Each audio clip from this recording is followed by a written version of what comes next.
ஏற்கனவே வாகனங்கள் வந்து கொண்டிருக்கும் போது குறுக்கே கடப்பது முறையற்ற செயல். நாம் மட்டும் தான் சாலையில் என்ற அறியாமை நினைப்பில் வாகனங்களை சாலையின் குறுக்கே இயக்குவது தவறு. பேருந்து வருவது தெளிவாக தெரிகிறது. பிறகு ஏன் உள்ளே நுழைய வேண்டும்?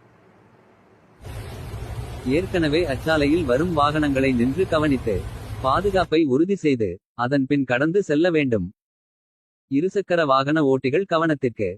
எந்த வாகனமும் புறப்பட்டவுடன் 60 கிலோமீட்டர் வேகத்திற்கு செல்லாது. ஏற்கனவே அச்சாலையில் வந்து கொண்டிருக்கும் வாகனங்கள் திடீரென்று நிற்க முடியாது. ஏற்கனவே அச்சாலையை பயன்படுத்திக் கொண்டிருக்கும் ஓட்டுநர்களுக்கு இடையூறின்றி உங்களது ஓட்டும் செயல்பாடுகள் இருக்கட்டும்.